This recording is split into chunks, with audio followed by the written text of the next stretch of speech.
doy la bienvenida a un nuevo episodio de Inspirarme. Soy Karen Varela, la anfitriona de tu podcast, y más que un podcast es una comunidad de motivación, divulgación y empoderamiento femenino. Este nuevo episodio es un episodio de divulgación y hoy quiero hablarte de energía nuclear. Como ya les conté en el episodio número 1, que hablo sobre mi trabajo, les cuento que yo estudié física y que ahora trabajo en el mundo de la energía nuclear. El mundo de la energía nuclear es un mundo bastante complejo y que mucha gente no sabe que es de verdad lo que hay detrás. Hay mucha gente que no sabe cómo funciona un reactor nuclear y que cuando escucha la palabra energía nuclear tiene mucho miedo porque solo sabe que hay partículas radioactivas que pueden ser peligrosas, que la radiación de esas partículas puede ser peligrosas para nosotros y se concentra en eso. Entonces, no solo eso, sino también los accidentes que hemos tenido a lo largo de la historia relacionados con la energía nuclear nos hace tener miedo. Y bueno, justamente por eso he decidido hacer este episodio y que además de contarte qué es lo que yo hago en mi trabajo, te puedo explicar un poco más y de manera fácil y detallada qué es la energía nuclear. Y bueno, como ya sabes, hay muchas maneras de producir energía. En Venezuela, la mayoría de la energía era energía hidroeléctrica. ¿Y cómo se funciona la energía hidroeléctrica? Sabemos que hay represas, el agua cae y esta agua hace girar una turbina que pasa por un alternador y la va a convertir en energía. Tenemos también la energía solar, que funciona con los paneles solares.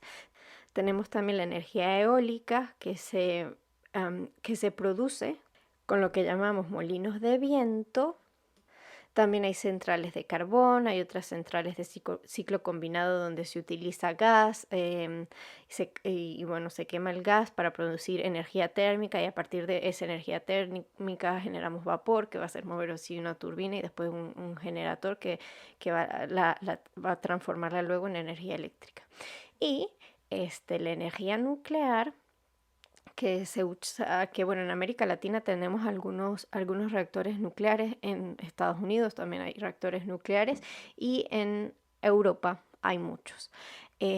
Cuando yo empecé a estudiar energía nuclear, yo vivía en Francia, me acababa de mudar a Francia y hice esta elección porque cuando yo estudié física, al final trabajé en el mundo de la astrofísica y las reacciones de las partículas que yo había estudiado se parecían mucho a la reacción que pasa dentro de un reactor nuclear. Y bueno, ¿qué pasa dentro de un reactor nuclear? La energía que se genera en un reactor nuclear viene de reacciones de partículas atómicas. Esta energía que se libera luego se utiliza para producir energía para nuestras necesidades básicas.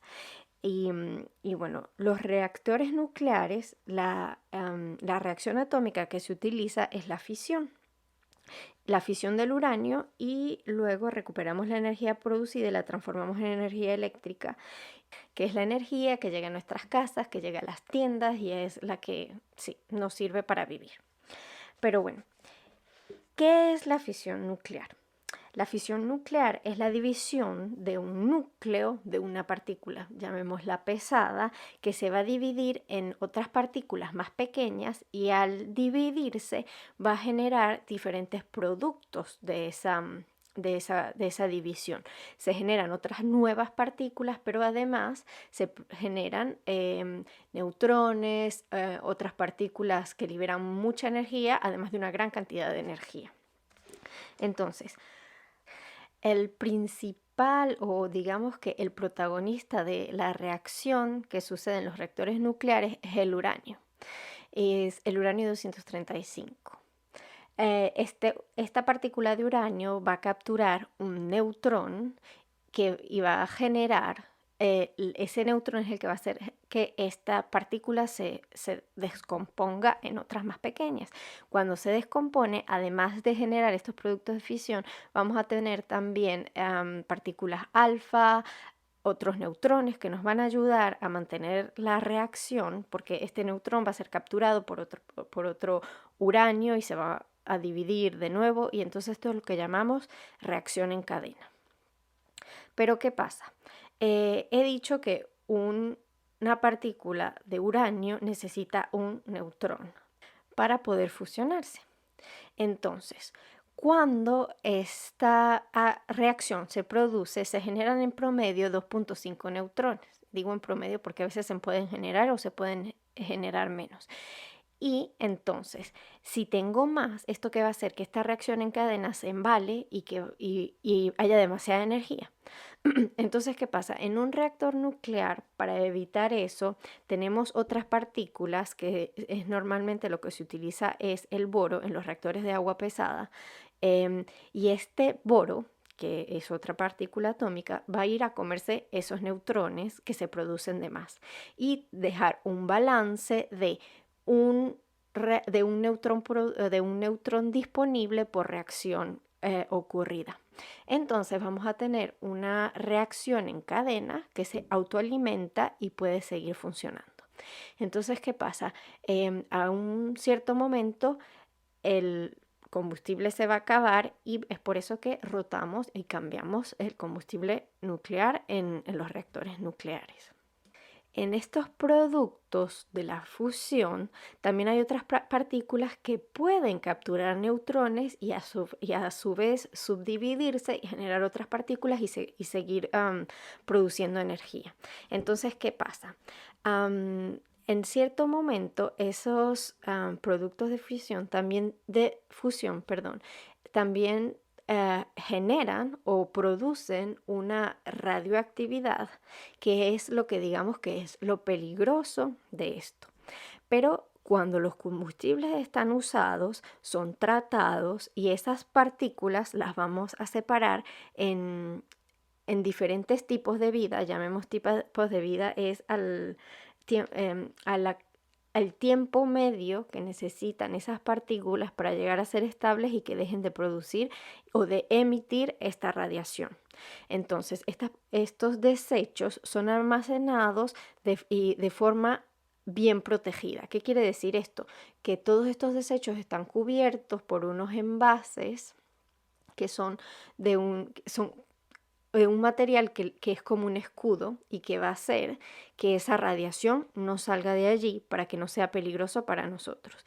Incluso, como sabemos que en esos desechos podríamos seguir utilizando esas partículas para seguir produciendo reacciones, hay ciertos tipos de almacenamiento de estos desechos que se están estudiando para que podamos reutilizar esos desechos en el futuro. ¿Por qué no podemos utilizarlos ahora? Porque la tecnología de reactores nucleares que tenemos hasta ahora no nos permite explotar esos desechos, esas partículas que ahora llamamos desechos, y que además hay ciertas partículas que han sido prohibidas en el mundo porque pueden utilizarse como arma nuclear. Y bueno, creo que estoy complicando un poco la cosa, pero ¿qué sabemos ahora? Que la reacción que nos ayuda a producir energía es, tengo un combustible nuclear que va a absorber un neutrón, va a producir otras partículas, va a producir otros neutrones para mantener la reacción en cadena y va a generar una gran cantidad de energía. Entonces, esto es lo que pasa en el corazón de un reactor nuclear. En ese corazón de ese reactor nuclear, el combustible está rodeado de agua. El agua se va a calentar con esta energía que es liberada y no es solamente agua, lo llamamos moderador, es para hacer el efecto que les dije al principio. Esta agua va a moderar la reacción, es decir, va a haber boro que se va a comer los otros reactores para que la reacción no se embale y mantener el equilibrio dentro de nuestro reactor. Entonces, esta agua se va a calentar y se va a ir por unas tuberías, va a llegar a lo que llamamos el generador de vapor, Esta parte se llama el circuito primario, que es donde tengo mi combustible y el agua caliente gracias a la reacción nuclear. Entonces esto va a ir a un generador de vapor, que es donde comienza el circuito secundario. Va a pasar a través de unos tubos que están en contacto con otra agua y va a calentar esa agua. Entonces, en el circuito secundario, ¿qué es lo que voy a hacer? Cuando caliento mi agua de este circuito con el agua caliente, gracias a la reacción nuclear, voy a producir vapor. Entonces, estoy transformando una energía que viene de una reacción nuclear, la voy a transformar ahora en energía térmica. En el circuito secundario, cuando genero este vapor va a pasar a una turbina. Y bueno, no es solamente vapor, son unas turbinas enormes, inmensas, turbinas de 8 metros de largo, que giran a una velocidad, creo que son 1500 vueltas por minuto. Y esas turbinas las mueve el vapor, pero tiene que ser un vapor que llamamos vapor seco. ¿Por qué? Porque si llega una gotita de agua a esas turbinas, las puede dañar. Entonces, en esos generadores de vapor tenemos ese vapor que hemos generado y lo recalentamos un poco más para que tengamos ese vapor súper seco y nos mueva la turbina. Entonces, luego esa turbina va a girar y va a llegar a un alternador, y en este alternador es donde se produce la magia y convertimos esa energía térmica en energía eléctrica. Y a esa parte es lo que llamamos el circuito terciario.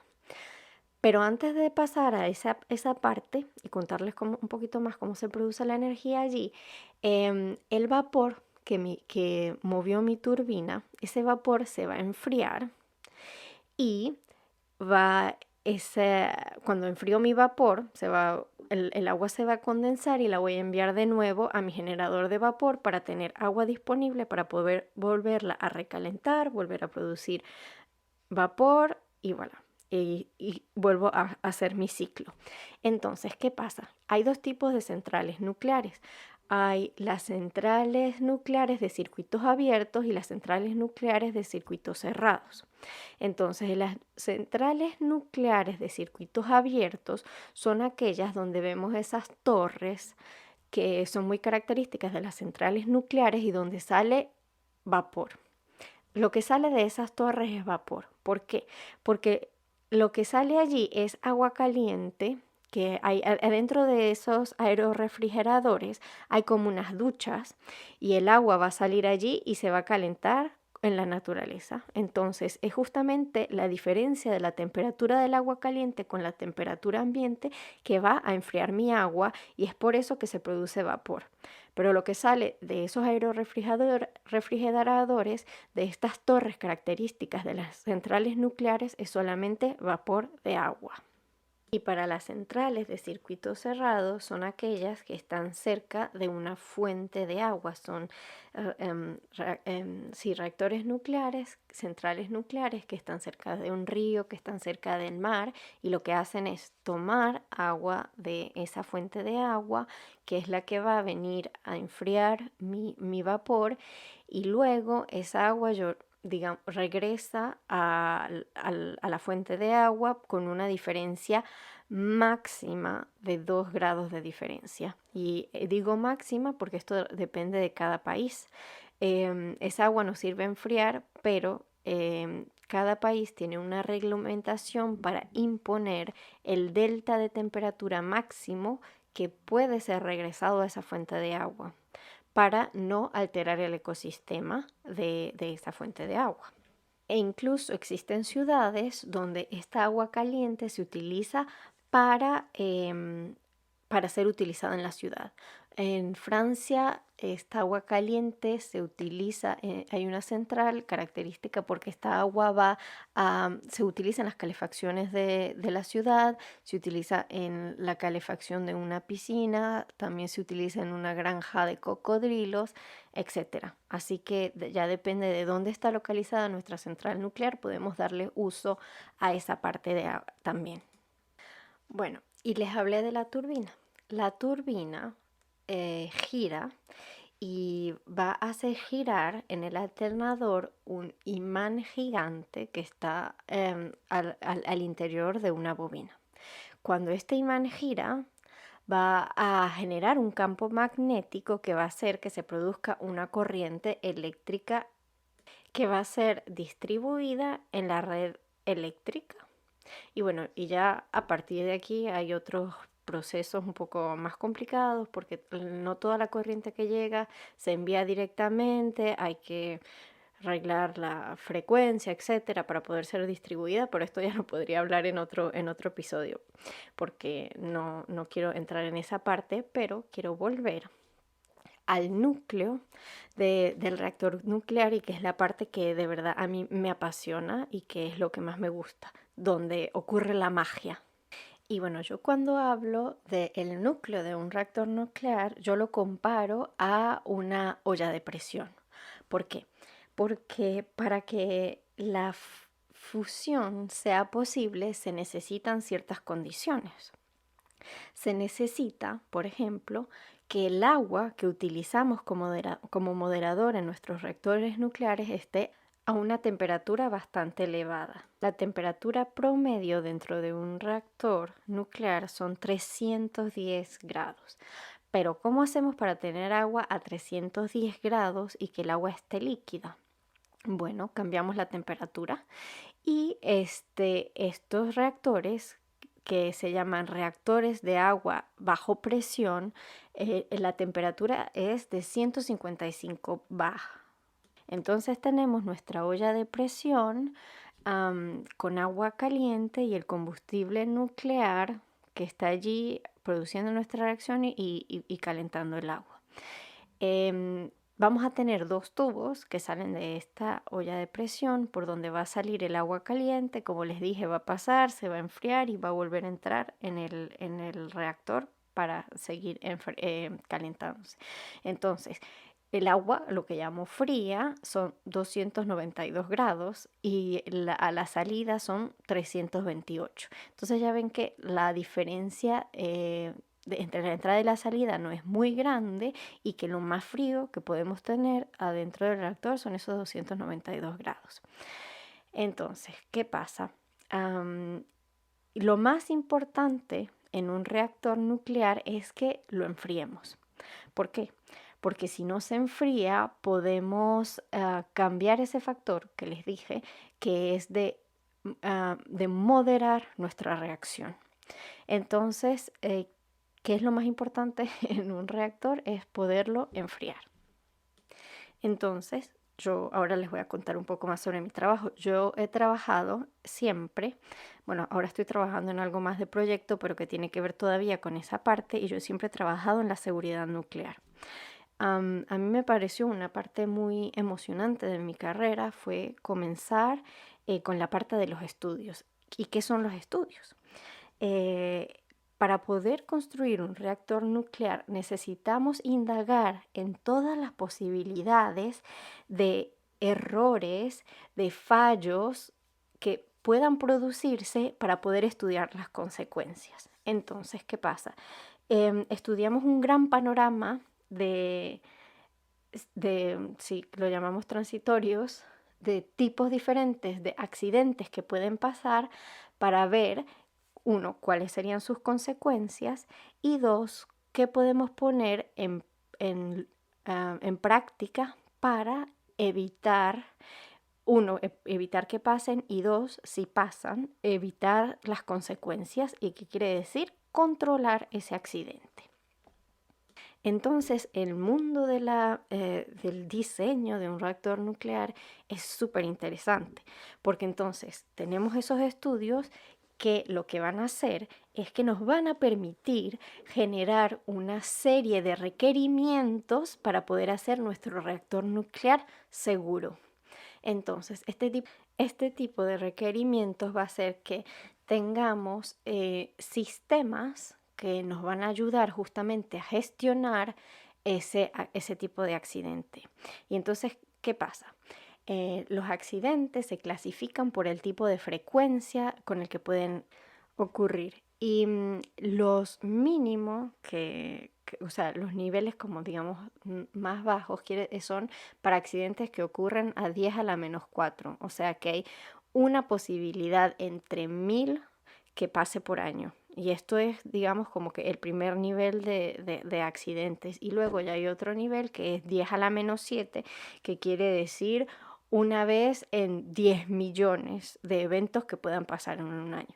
Entonces, con esto le quiero decir que todo lo que se hace, que todo lo que se pone en práctica en un reactor nuclear, todo lo que está diseñado para estar en ese reactor nuclear son para gestionar tipos de accidentes que son muy poco probables, pero que no quiere decir que porque sean muy poco probables no vamos a poner o no vamos a tener esa disponibilidad de tener sistemas para poderlo gestionar. Entonces, ¿qué quiero decir con esto?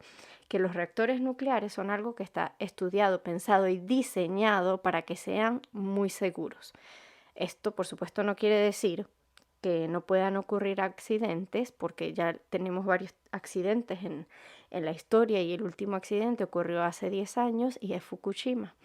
Pero justamente de esos accidentes también aprendemos un montón y esto nos hace cambiar el mínimo de reglamentación necesaria para poder diseñar nuestros reactores nucleares. Entonces, bueno, ya les dije que una de las cosas que estudiamos para poder diseñar los sistemas que vamos a poner en una central nuclear son los accidentes ligados a disfuncionamientos de sistemas básicos del reactor nuclear. También se estudian otro tipo de cosas que se llaman agresiones y que son el disfuncionamiento de otras cosas, como por ejemplo la ruptura de una tubería de un líquido a alta presión. También se estudia que se caiga una carga, por ejemplo, un material pesado que se va a caer. ¿Y qué puede hacer esto? Esto puede hacer vibrar el piso y hacer que justamente esas vibraciones puedan mover las paredes y romper una tubería, o que esa cosa que se cayó, esa carga pesada que se cayó, carga encima de una válvula que la puede dañar y puede tener un impacto sobre un sistema. Incluso cuando se rompe, cuando se estudia la ruptura de una tubería que circula un fluido que va a alta presión, se estudia, por ejemplo, el efecto del jet que sale de esa ruptura y ver si eso puede dañar los materiales que están alrededor, si eso puede cambiar las condiciones de temperatura y humedad que hay en ese local donde pasa, y si justamente esos cambios de presión y temperatura pueden dañar los equipos que están allí. Entonces, cuando hacemos esto, vemos qué equipos están allí, si se dañan o no, y si intervienen en los sistemas que tengo que poner a funcionar para poder gestionar el enfriamiento del reactor. Porque ya les he dicho que lo más importante es que el núcleo del reactor esté siempre enfriado, o sea que siempre podamos extraer el calor. Y bueno, incluso también tenemos otras maneras de gestionar la reacción en cadena, porque tenemos unas cosas que se llaman las barras de control que van a entrar en el núcleo cuando sean necesarios, y esas barras de control lo que hacen son que se van a comer los neutrones, por decirlo así, y que van a hacer que la reacción en cadena se pare. Pero hay algo que se llama como un calor remanente, es que ese combustible, así ya no hayan unos neutrones que vengan a seguir alimentando la reacción, ese combustible va a seguir caliente y necesitamos enfriarlo por un cierto tiempo para evitar que ese núcleo se sobrecaliente y se derrita. Y que es otra de los posibles casos de accidentes que puede pasar en un reactor, y que se puede llegar a algo que es como que la fatalidad que puede ocurrir con un reactor nuclear, y que es un accidente grave. Un accidente grave implica justamente ese derretimiento, vamos a decirlo así, del núcleo de mi reactor nuclear. Bueno, es un poco difícil para mí este episodio porque yo toda mi vida he trabajado en francés y en inglés, en estos dos temas, y digamos que no es algo que hable todos los días en español, así que a veces cuando estoy hablando les quiero decir las palabras en otro idioma, pero estoy allí, sí, buscando las palabras en mi mente para poder explicarle de la forma más comprensible posible. Entonces, bueno, ya hemos dicho todas las cosas que estudiamos y les he dicho que necesitamos unos requerimientos. Entonces, ¿qué son esas cosas? Hemos hablado de condiciones de presión y temperatura, pero depende de dónde se rompa. Si, por ejemplo, les hablé del circuito primario, donde está el agua que está calentada por la reacción nuclear, esa agua, digamos que está contaminada por partículas que son radioactivas. Entonces, esto quiere decir que si tengo esa agua, además de estar caliente y de generarme una humedad, también va a ser radioactiva. Esto se traduce por algo que se llama calificación de mis materiales. Esto quiere decir que yo voy a necesitar establecer por diferentes locales de mi central nuclear unos perfiles de calificación para decir que si esos materiales están allí, necesitan superar esos perfiles de presión, temperatura y radioactividad, y que poco importa si tengo esas condiciones degeneradas en ese local, mi equipo va a ser capaz de cumplir la función para la que ha sido diseñado. ¿Qué quiere decir? Que si tengo una válvula que necesita ser accionada para que un sistema me vaya a enfriar mi reactor nuclear, poco importa si hay condiciones degeneradas de presión, temperatura e irradiación, como yo dije, que en mi diseño nuclear de mi reactor, de ese sistema, que ese sistema podría en alguna ocasión ver esas condiciones, él va a poder cumplir su función. Esto quiere decir que esos materiales son muy costosos, que llevan mucho tiempo para poderse producir y sobre todo para ser probados. ¿Por qué? Porque una empresa, y estas empresas son bastante no cualquiera puede producir materiales para ser usados en una central nuclear. Luego de que se han construido sobre ciertos estándares, porque hay reglamentaciones especiales justamente para la manufacturación de esos equipos, luego esos equipos tienen que ser probados. Quiere decir que yo los voy a poner en una sala con esas ciertas condiciones de presión, temperatura y humedad, y voy a probar que mi pieza va a funcionar. Hay otros casos, cuando le hablé de agresiones, no solamente quiere decir rupturas de tuberías o cargas de cosas, hay una parte que es una parte ambiental. Tenemos agresiones que son de tipo climático, como extremo calor, extremo frío, lluvias torrenciales, nieve, olas de calor, subidas de marea del mar. También incluso estamos estudiando la interferencia electromagnética. Incluso estudiamos el choque de un vehículo en los edificios. Estudiamos los seísmos, y esto es algo que es muy importante porque incluso es característico de cada lugar donde yo pongo una central nuclear. Como saben, depende de donde tú vivas, alguna vez has experimentado algún temblor o no. Y esto es súper característico de donde vivimos, y es algo que depende de las placas nucleares, no, de las placas terrestres. Estoy un poco muy en el tema. Y entonces, ¿qué quiere decir? Que donde yo vaya a poner mi central nuclear, yo sé si tiembla o no, conozco mis espectros, y yo voy a hacer que mi central nuclear sea capaz de sobrevivir o de soportar ese espectro de temblor. Y no solamente ese espectro, porque algo que no sé si ya les he dicho, es que cuando se están haciendo los estudios, ponemos que las condiciones de base para desarrollar todo lo que va a pasar son, digamos que exageradas. Hay dos formas de hacer estudios que son determinista o probabilista, y determinista quiere decir que yo voy a tomar lo peor de cada cosa. Entonces, por ejemplo, para los seísmos, como les digo ahora, vamos como a duplicar y a multiplicar por 3 ese espectro para, sí, para hacer mi central nuclear que soporte ese seísmo y peor. ¿Por qué? Porque sabemos que las cosas evolucionan en el tiempo y que a lo mejor ahora tenemos ese espectro de seísmo, pero no sabemos qué va a pasar en unos años. Cuando digo unos años es porque en promedio las centrales nucleares están hechas para durar 40, 60 años. Entonces es algo que tenemos que tomar en cuenta, esas evoluciones.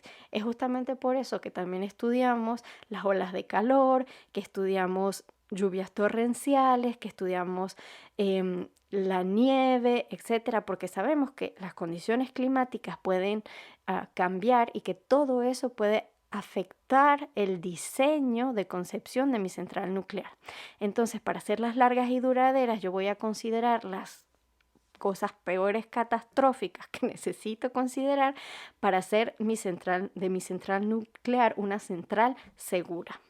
Entonces, otro tipo de requerimiento para hacer mi central nuclear segura es algo que se llama la clasificación de los materiales.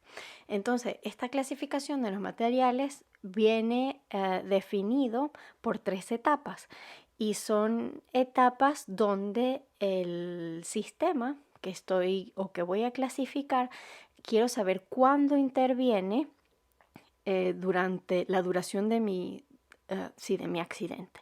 Entonces, voy a tener 3 tipos. Voy a tener la clasificación, vamos a llamarla número 1, que es para todos los sistemas que tienen que ser accionados a corto tiempo. La clasificación número 2 es para todos los sistemas o partes del sistema que tienen que ser accionados a medio tiempo. Y luego la clasificación número 3, que son todos los que están accionados a largo tiempo. Y bueno, ahora cuando les hablo de corto, medio y largo tiempo, tampoco quiere decir años. Esto es en una duración máxima de 24 horas. Y esto hace que mis equipos sean más o menos importantes. Entonces ya se imaginarán que todos los equipos en una central nuclear que están clasificados quiere decir que son súper importantes y que tienen que ser la mejor calidad de la calidad. Y como les hablé, para la calificación también tienen que ser manufacturados siguiendo un tipo especial de exigencias. Y bueno, y hay otro tipo de requisitos, o yo lo he llamado requerimientos, que son, por ejemplo, mecánicos. Hay otro que es para los equipos que están sobre presión. Hay otros que están, por ejemplo, ligados a la participación durante un seísmo, durante un temblor. Y por ejemplo, hay unos equipos que tienen que funcionar los primeros minutos de un temblor. ¿Y qué voy a hacer? Por ejemplo, les doy un ejemplo. Yo tengo que probar que una válvula que tiene que ser accionada durante los primeros segundos, minutos de un temblor, ¿cómo la voy a testear? ¿Qué se imaginan? Pues, ¿qué voy a hacer? Voy a poner esa válvula y la voy a colocar sobre una mesa vibrante, y esa mesa va a vibrar con un espectro incluso mucho más superior a lo que se usó durante el diseño de nuestra central nuclear, y va a vibrar allí durante unos cuantos segundos, y voy a maniobrarla, la voy a abrir o la voy a cerrar, y voy a ver si funciona. Y obvio, la que no pase la prueba no es, vamos a seguir realizando esta prueba hasta que nuestra válvula esté perfecta y que pueda ser maniobrada. ¿Qué pasa? A veces, pues, como nos pasa a nosotros en nuestro día a día, bueno, me he comprado un secador y bueno, mira, resulta que no funciona, o me compré esto y no funciona. Esto también puede pasar con ese tipo de equipos, pero es por eso que hay otro tipo de estudios que se llama probabilista. Ya les hablé de los estudios deterministas, que son los que nos sirven a generar todo este tipo de requisitos, de requerimientos para nuestros sistemas. Y luego hay otro tipo de estudios que se llaman los estudios probabilistas, que nos ayudan a afinar el diseño. ¿Y cómo afinamos el diseño? Justamente usamos esos factores y esa información que sirve a al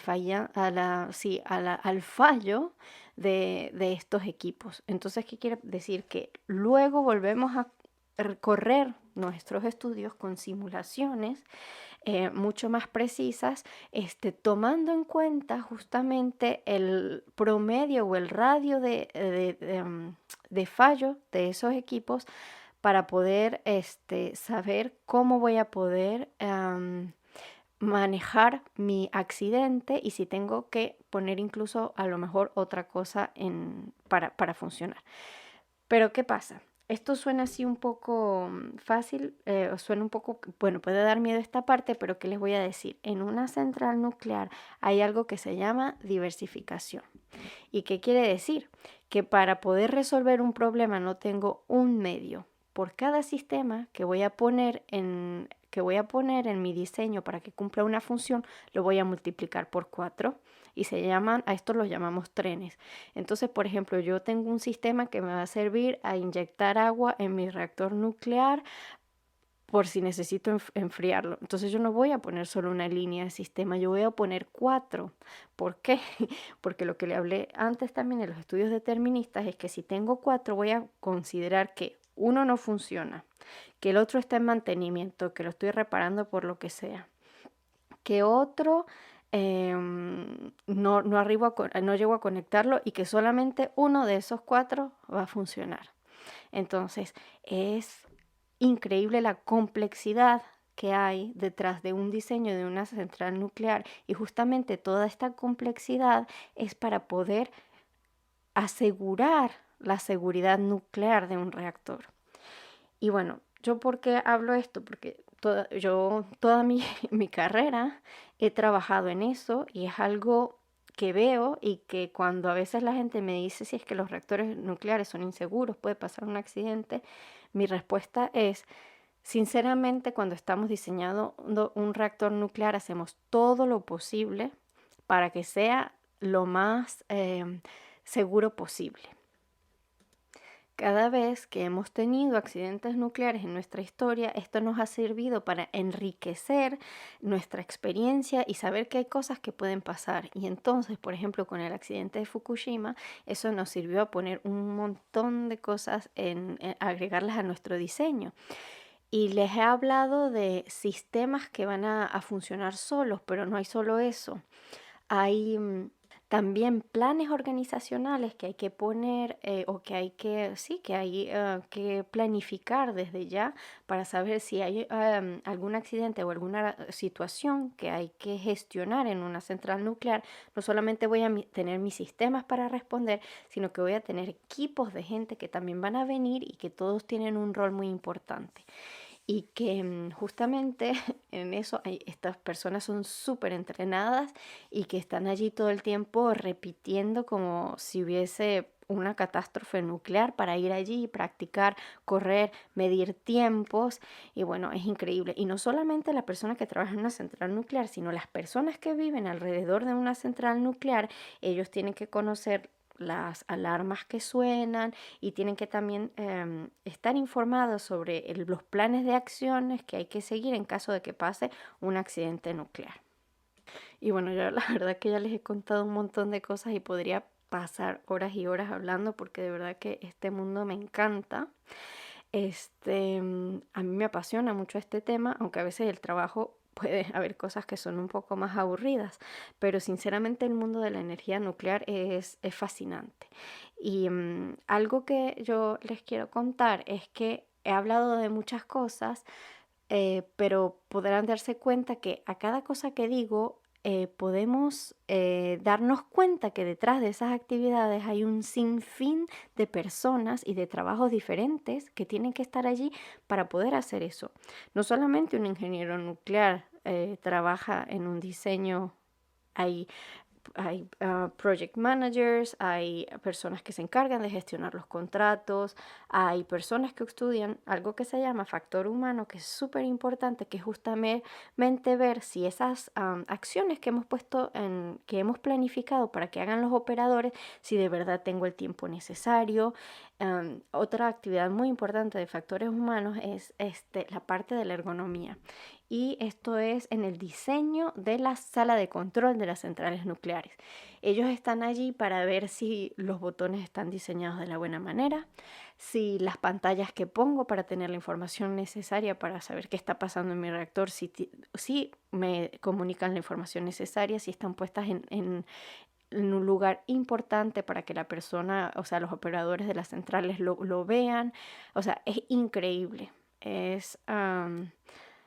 Hay demasiadas actividades que se pueden hacer. No solo eso, también tenemos ingenieros civiles. ¿Por qué? Porque como les hablé, en una central nuclear no solamente hay un edificio donde está el reactor. Bueno, a lo mejor no les detallé mucho eso, pero una central nuclear es un conjunto de edificios y todos estos edificios incluso tienen que servir a proteger los sistemas que están allí. Así que imagínense la complejidad de los estudios que tienen que hacer los ingenieros civiles para que, vamos a poner el ejemplo de nuevo de los seísmos, para que los edificios puedan sobrevivir o puedan resistir a un seísmo.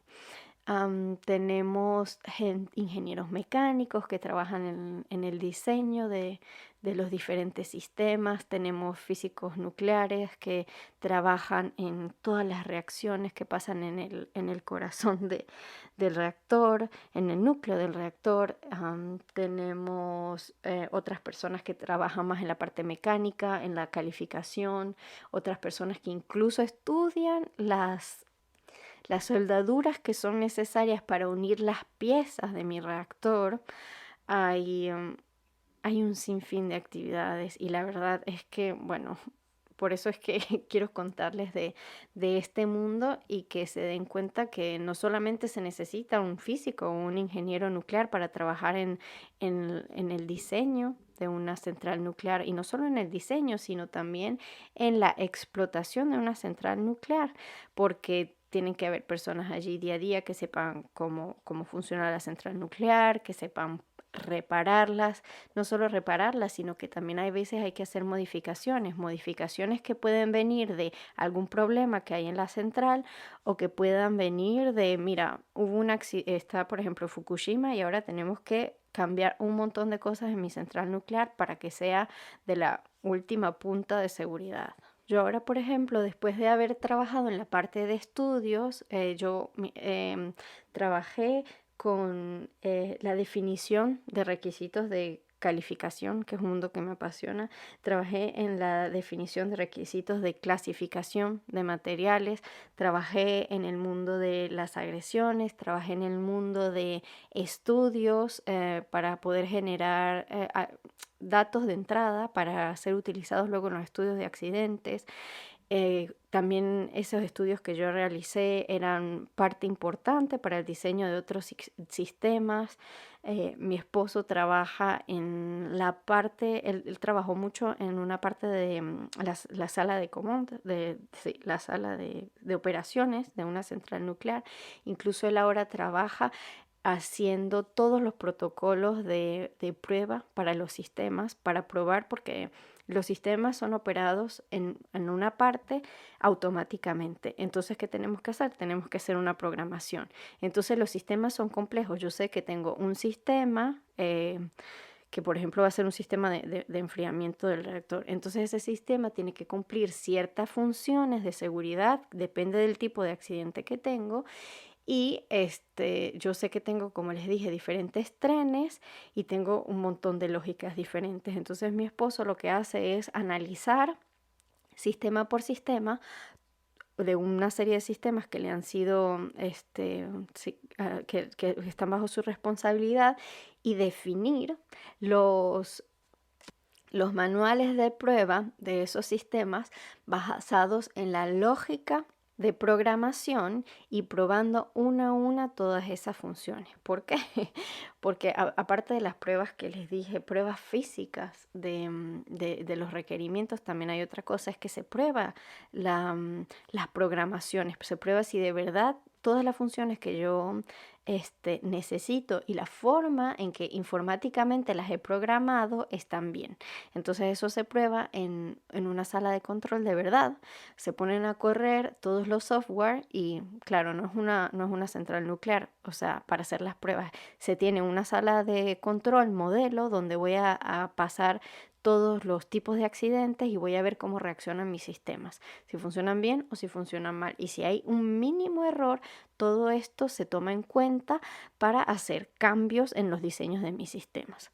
Entonces, bueno, como les digo, es un mundo apasionante. Mi esposo estudió ingeniería eléctrica y bueno, es un sinfín de diferentes de profesiones que pueden trabajar en este mundo y así que bueno, si te apasiona, no solamente tienes que ser ingeniero nuclear. Bueno, yo solo les hablé de circuito primario, que es lo que más me encanta, pero bueno, si les gusta este tema, en otro episodio podemos hablar un poco más e incluso estoy segura que vamos a tener otras invitadas aquí en el podcast que nos van a contar más de su participación y su rol a estos diseños de centrales nucleares. Y bueno, ya con esto me despido. He disfrutado un montón este episodio. Espero que les haya iluminado un poco más a este mundo de la energía nuclear. Y bueno, no duden en dejarme preguntas. Ya saben, pueden pasar por el Instagram. También pueden dejarme valoraciones del podcast, del episodio. Dime si te gustó. Sobre todo, no dudes en compartirlo con aquellas personas que están a tu alrededor, tus amigas, tu familia. Y bueno, de nuevo quiero darte las gracias por estar aquí, porque eres una parte súper importante de este podcast. Y bueno, me despido y hasta la semana que viene. Un beso.